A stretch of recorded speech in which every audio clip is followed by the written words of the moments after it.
Benjamín Giola para Corte de Caja Historia Política. Un aniversario más, 17 de julio de este año, conmemoramos el fallecimiento de Álvaro Obregón Salido. Un hombre que representa ese criollismo del Sonora del siglo XIX.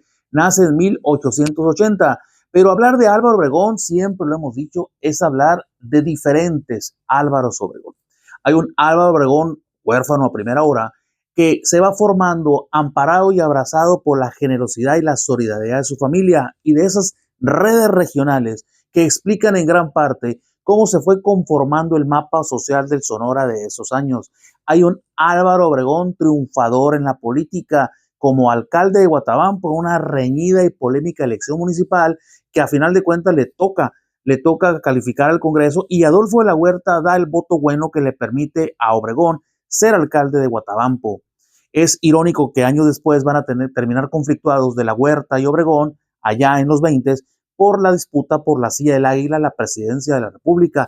Hablar de Obregón también es hablar evidentemente del gran militar que fue, destacando una particularidad: Álvaro Obregón nunca fue a ninguna escuela o colegio militar. Es un hombre hecho, autodidacta en el arte de la guerra. Su gran instinto y su gran memoria privilegiadas eran fundamentales para las maniobras de contraataque, desgaste y oportuna calificación militar con que acababa y liquidaba a sus enemigos. Tenemos un Álvaro Obregón político, un hombre que olfateó con inmensa ambición la silla presidencial a primera hora, y es que desde la rebelión de la Huertista y su alianza con Carranza, Obregón tenía clara su apuesta: que ganara Carranza para que después de Carranza siguiera él, del coahuilense el sonorense. Pero hay un Obregón interesante. Hay el Obregón empresario, el Obregón que exportaba garbanzo, que sembraba trigo, que abría las fronteras agrícolas de Sonora y del país, que tenía una visión muy de farmer norteamericano.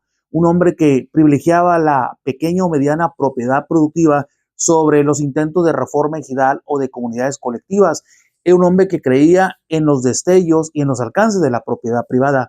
A ese Obregón tenemos que reconocerlo como el padre de los presidentes duales, es decir, políticos y hombres de negocios también. Cuando Obregón muere el 28 asesinado allá en La Bombilla, es un Obregón con propiedades pero sin liquidez, es decir, sin recursos inmediatos. Muere, por lo tanto, endeudado. Conmemoramos hoy a un hombre triunfador. Quizás ese es el mejor adjetivo o etiqueta que le queda a Obregón Salido: un triunfador en lo político, en lo militar y en lo empresarial.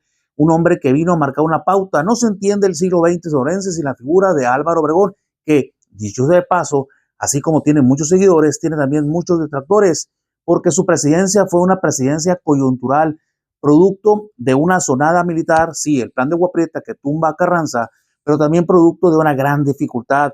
La Revolución Mexicana había destruido las finanzas y las fuentes de financiamiento fiscales del Estado mexicano, y Obregón batalló mucho. Por eso Bucareli es la gran mancha de Obregón, pero a final de cuentas hay que situarnos en el contexto de la época.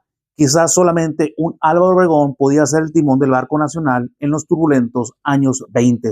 Recordar a Obregón es recordar un vencedor, y le duela a quien le duela, es final de cuentas un referente en la historia de la Revolución Mexicana.